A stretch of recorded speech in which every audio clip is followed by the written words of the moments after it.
Hello everyone. तो आइए gametogenesis को समझते हैं इन इजी वे। बहुत ही सिंपल वे से समझने की कोशिश करेंगे। तो स्टार्ट करते हैं वीडियो को। तो सबसे पहले आप इस फिगर को देखिए, इस डे डायग्राम जो है। तो देखो ये क्या है, हमारी टेस्टिस है। ठीक है, इस टेस्टिस में हमें लोब्यूल्स देखने को मिल रहे हैं, ऐसे छोटे छोटे छोटे छोटे। ये लगभग 250 के अराउंड होते हैं लोब्यूल्स। ठीक है, इन लोब्यूल्स में क्या होता है, हमें ट्यूब लाइक एक स्ट्रक्चर मिलती है जो डेंसली, बहुत ही डेंसली पैक्ड होती है। तो इस जो ट्यूब लाइक स्ट्रक्चर होती है ना, इसको हम बोलते हैं सेमनीफेरस ट्यूब्यूल। ठीक है, इस सेमनीफेरस ट्यूब्यूल के अंदर ही हमारी गैमेटोजेनेसिस होती है।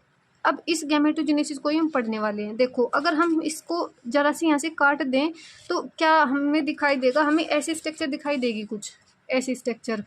तो जो एक ट्यूब्यूल है ना हमारी, इसके अंदर क्या क्या प्रोसेस होती है हम ये पढ़ने वाले हैं। इसी को ही हम गैमेटोजेनेसिस बोलते हैं, यानी कि गैमेट का बनना, इसको बोलते हैं गैमेटोजेनेसिस। ठीक है, तो देखो होता क्या है, इसमें हमें दो टाइप की सेल देखने को मिलती है। एक तो हो गया हमारी स्पर्मेटोगोनियम, एक हो गया हमारी सर्टोली सेल। ठीक है, स्पर्मेटोगोनियम क्या होता है, जिसको हम स्पर्मेटोगोनिया भी बोलते हैं। ये इसको हम ऐसे समझेंगे कि मान लिया हमारे इसमें दो सेल हैं। ठीक है, दो नहीं होती, समझने के लिए कर रहे हैं बस, मिलियंस ऑफ सेल्स होती हैं। तो इसमें क्या होगा, माइटोटिक डिवीजन होता है। स्पर्मेटोगोनियम में माइटोटिक डिवीजन होता है। माइटोटिक डिवीजन से दो इक्वल, मतलब कि सेम सेम सेल्स बन जाएगी। पहले एक थी, एक से दो बन गई, इससे भी एक से थी, एक से दो बन गई। एक सेल तो चली गई स्पर्म के लिए, मतलब कि स्पर्म बनने के लिए।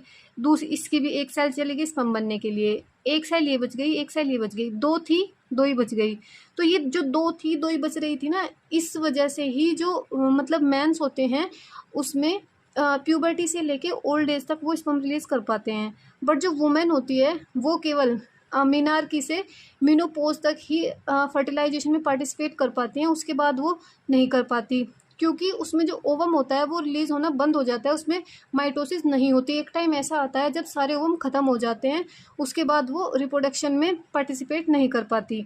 तो देखो अब होता क्या है, अभी स्पर्मेटोगोनियम जो है इसमें माइटोटिक डिवीजन हुआ। ठीक है, इसने अपनी सेल्स बढ़ा ली। अब मान लिया पहले एक सेल थी, इस सेल से दो सेल बन गई, तो उसकी एक की प्रोसेस देख रहे हैं।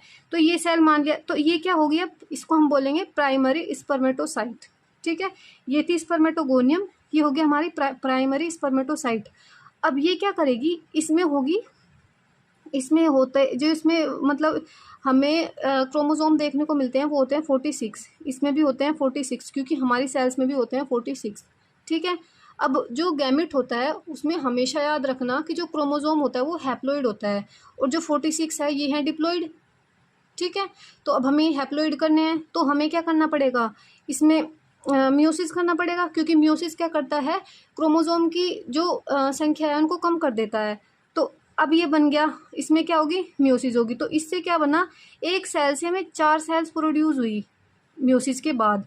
तो और इनमें जो क्रोमोसोम नंबर होगा वो 23 23 23 ऐसे होगा।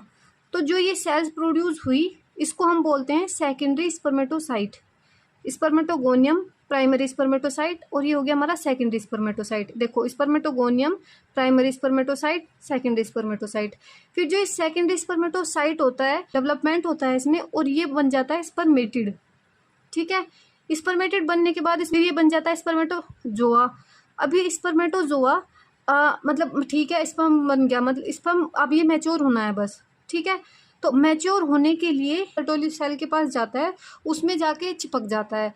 अब ये उसमें जाके चिपकेगा और सर्टोली सेल क्या करेगी, इसको नरिशमेंट देगी, जो इसके खाने के लिए भोजन होगा। जब तक ये बिल्कुल मैच्योर नहीं हो जाते ये सर्टोली सेल से लगे रहेंगे, और जब भी स्पर्म्स का इजैकुलेशन होगा तो यहाँ से निकलेंगे, फुल्ली मैच्योर होकर निकलेंगे यहाँ से। ठीक है, अब यहाँ से 3 टर्म्स आती हैं। एक तो हो गया स्पर्मेटोजेनेसिस, एक होता है स्पर्मियोजेनेसिस, एक होता है स्पर्मिएशन।